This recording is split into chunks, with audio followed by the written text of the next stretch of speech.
What is up, guys? This is Orca Flop, and today I'm coming at you with another video. This is IndyCar news number 3, and today's IndyCar news is going to be relating to a thing that was released today.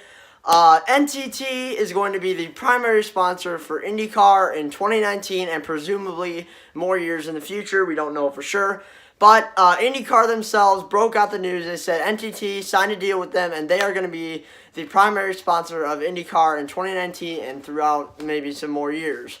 Yeah, IndyCar released this, and they've already got the logo up and everything, and they've changed everything basically, their Twitter page, their YouTube, maybe their Instagram as well. I'm not sure if they have an Instagram, but I'll have to check that.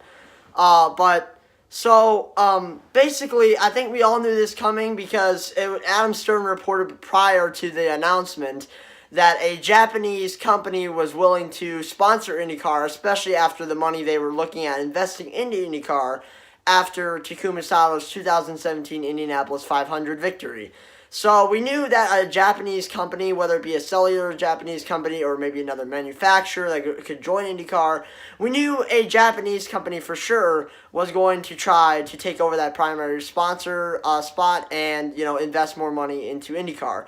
And we've had prior sponsors like Izod in the early 2000s to 2013. And then you had Verizon that had a 5-year deal from 2014 to 2018. And now NTT is stepping up, and they've invested their money into IndyCar, and now they are the primary sponsor of IndyCar. NTT has been in IndyCar for a while. I want to say they've been sponsoring, especially Chip Ganassi Racing, since 2013. They've been very involved in IndyCar and have done multiple year deals. You saw it with this year. They sponsored Scott Dixon, and, we're on the label of his car on the road to his 5th IndyCar championship. They sponsored Tony Kanaan, especially after he won the 2013 Indy 500 and when he won the 2004 IndyCar championship. So you saw NTT invest a lot of money into IndyCar in general with one particular race team, which was Chip Ganassi Racing. So NTT has had a pretty big stake in IndyCar for the last decade, I would want to say. But, I think it's mainly the reason of Scott Dixon winning his 5th IndyCar championship in 2018 that has brought NTT up to the table, and now they are the primary sponsor of IndyCar. Because their brand got noticed as the one that is, on the same car as a 5-time IndyCar champion, and that looks good on NTT's part. Of course, NTT owns NTT Data, which sponsors Scott Dixon, and since their brand name logo is on there, it's very good marketing for them, good business for them, and they said, why not have our brand as the primary sponsor of IndyCar. So now it's the NTT IndyCar Series. So I think it's a fitting name. It reminds me of how fitting Izod was when Izod sponsored IndyCar, because I thought they were a good sponsor as well. It just sounded good. Verizon IndyCar Series, okay. But NTT reminds me of Izod in a lot of ways because it just feels like a proper IndyCar sponsor, and it's a Japanese company that I think NTT what has led. Now, let's talk about what has led NTT to sponsor IndyCar. I kind of said a little bit of the details, but I think the one main thing, not just Kanaan's 2004 championship and not his 2013 Indy 500 win, I think one of the main things that led NTT to take over as the primary sponsor is 2 things. But mainly, I'll talk about the second one, I think I already did, but I'll refresh your mind if you weren't listening. Lol.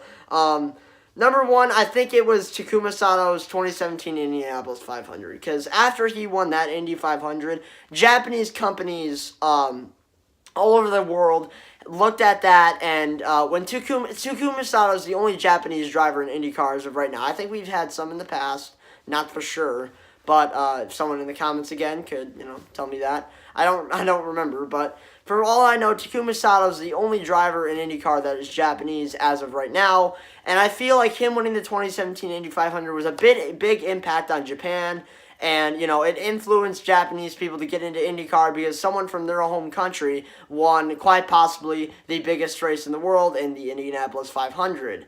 Obviously, the Indianapolis 500 is a very marketable race now. As you saw it with the game between the Bears and the Eagles, they had an Indy 500 commercial promotion.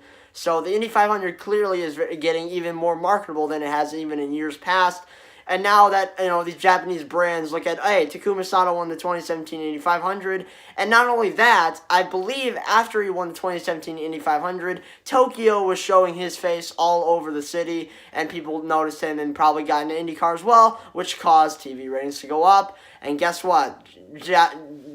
Brands like Panasonic, NTT, even, Honda decided to invest more money into IndyCar, and look at that. They ended up winning a championship and a manufacturer's championship with Scott Dixon in 2018. So a lot of these Japanese companies, I think, are doing very well in terms of marketing IndyCar and proving that they are really seeing IndyCar as a valuable motorsport, because now you have NTT as a primary sponsor. You have Panasonic sponsoring Takuma Sato, the 2017 Indy 500 champion. And now you have NTT Data, still sponsoring Scott Dixon and the number 9 Honda. So I really think the main reason for NTT sponsoring IndyCar is the marketing of, having a 2017 Indy 500 champion being a Japanese driver, and the fact of the matter is that their brand was also on the same car that won a 5th championship in IndyCar, that being Scott Dixon. And Scott Dixon is a very marketable driver, and now that NTT is the primary sponsor, what are they going to do for the future? I still see them investing their money into Chip Ganassi Racing and developing that race team even more, and maybe investing even more money into sponsorship, and maybe they can sign a full-time deal. Because you got to remember, also PNC Bank also sponsors Scott Dixon as well. But if NTT can really, crack down on it with the marketing and, the strategies of promoting their brand and promoting IndyCar, I think they can do a great job in sponsorship in that sense, and they're going to be a very profitable brand once, the cows come running. So, in the end, this is great for NTT. Again, I think they'll still be sponsoring Chip Ganassi Racing. I don't know about the 10 car. I actually don't even know who's driving that. Is it Ed Jones again? Does Ed Jones have one more year in CGR? I can't remember. Someone, again, I suck at this.